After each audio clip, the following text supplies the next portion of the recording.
পিছলা পড়ে গেছে, আমি পিছে ঘুরে তাকায় দেখছি সাওয়াল আমার মা মা করে ডাকছে। আমি পিছে ঘুরে তাকায় দেখছি সাওয়াল নাই।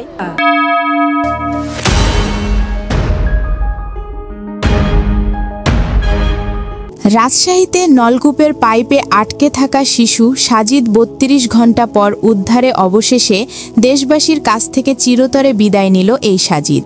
এই সাজিদ মরেনি, তাকে মেরে ফেলা হয়েছে। হ্যাঁ, শুনে আপনিও অবাক হবেন। আজ এই বিষয়ে বিস্তারিত আলোচনা করা হবে। ভিডিওটি দেখতে থাকুন, সামনে থাকছে বিস্তারিত। এই শিশুটি যখন এই নলকূপের পাইপে পড়ে যায়, সেখানে বেশ কিছু সময় ধরে আটকা ছিল শিশুটি এবং হাতের একদম খুব কাছে ছিল শিশুটি। মা মা ঢাকা সেই শিশুটি প্রায় ৪০ মিনিটের মতো এই মা ডাকটি শোনা যায় সেই নলকূপের ভিতর থেকে, যা সেখানকার স্থানীয়রা জানিয়েছেন সোশ্যাল মিডিয়ার সামনে। এলাকাবাসীর আপ্রাণ চেষ্টার পরে একটি সময় শিশুটি পড়ে যান সেই নলকূপের আরও গভীরে, যেখানে সাধারণ মানুষের পক্ষে যাওয়া একবারেই অসম্ভব। সেই অসম্ভব জায়গায় দীর্ঘ ৩২ ঘন্টা ছিল এই কোমলমতি শিশুটি। একবার চিন্তা করে দেখেন, আমাদের দেশের আইন ব্যবস্থা থেকে শুরু করে ফায়ার সার্ভিস পর্যন্ত এতটাই দুর্বল মানের যান্ত্রিক জিনিসপত্র ব্যবহার করে যে তারা আগুন নেভানোর পর আসে, নয়তো এসেই আগুন নিয়ন্ত্রণ করতে করতে সব কিছুই নিমেষেই শেষ হয়ে যায়। কিন্তু এই সাজিদের কথাই যদি বলা যায়, এই কোমলমতি শিশুটি হয়তোবা আজ বেঁচে থাকত। এই শিশুটির জন্য দেশ ও বিদেশ থেকে শুরু করে সবাই মন থেকে হলেও একটিবারের জন্য দোয়া চেয়েছেন। কিন্তু ৩২ ঘন্টা পর যখন শিশুটি উদ্ধার হলো, ততক্ষণে বেশ দেরি হয়ে গিয়েছে। একটাবার চিন্তা করে দেখেন, আমরা কোন দেশে বসবাস করি? যে দেশের একজন শিশুকেই বাঁচাতে না পারি, সেই দেশের হাল কি হতে পারে? এই দেশে যেমনটি দেখা যায় শুধু নির্বাচন আর নির্বাচন, আর অন্যদিকে দেশনেত্রী বেগম খালেদা জিয়ার অসুস্থতা ঘিরে নানানভাবে বিজিবি থেকে শুরু করে হেলিকপ্টার মহড়া কি না কি দেখলাম এই ভিআইপি প্রোটোকলে।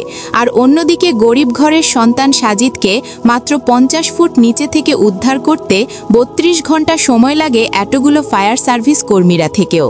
আমরা কোনো ফায়ার সার্ভিস কর্মী ভাইদের ছোট করছি না, আমরা বলতে চাচ্ছি, আমাদের যদি আজ বাইরের দেশের মতো উন্নত মানের যান্ত্রিক মেশিন থাকতো, তাহলে মাত্র ১ ঘন্টার মধ্যে হলেও সাজিদকে উদ্ধার করা সম্ভব ছিল। তাহলে আমরা কোন দিক থেকে ডিজিটাল, একটাবার চিন্তা করে দেখেন তো। এই শিশু সাজিদ আজও মরেনি, তাকে আমরাই মেরে ফেলেছি। কেননা আমাদের এখানে অনেক ব্যর্থতা রয়েছে।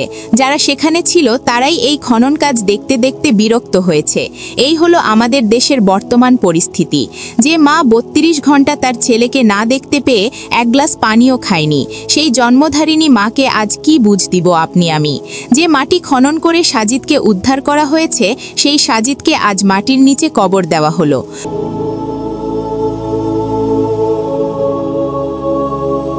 তবে এইখানে আমাদের বড় ভূমিকা পালন করেছেন ফায়ার সার্ভিস। তাদের যান্ত্রিক মেশিন না থাকার কারণে আজ তাদের অনেক কষ্ট করতে হয়েছে, যা দেখেছে এই বিশ্ববাসী। আমরা এতক্ষণ যা বলেছি আমাদের দেশের মানুষের কিছু আবেগ থেকে বলেছি।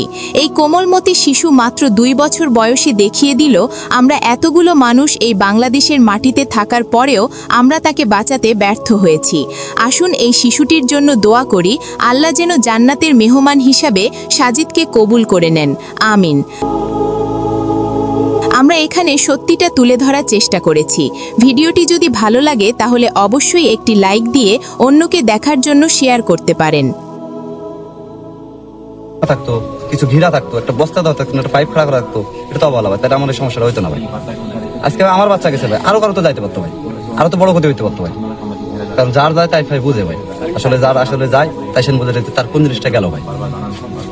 একটু যদি একটা নিশানা থাকতো, একটা ইয়ে রাখতো, এই সমস্যাটা হইতো না। আপনি চান কি এই ঘটনার পর? আপনি চান কি?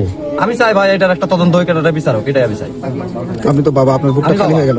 আমি বাবা, আপনার বুকটা খালি সম্পদ হারাইছি ভাই, আমি তো বড় সম্পদ হারাইছি। পিছলা পড়ে গেছে, আমি পিছে ঘুরে তাকায় দেখছি সাওয়াল আমার মা মা করে ডাকছে। আমি পিছে ঘুরে তাকায় দেখছি সাওয়াল নাই, গর্তে থেকে মা মা করে ডাকছে।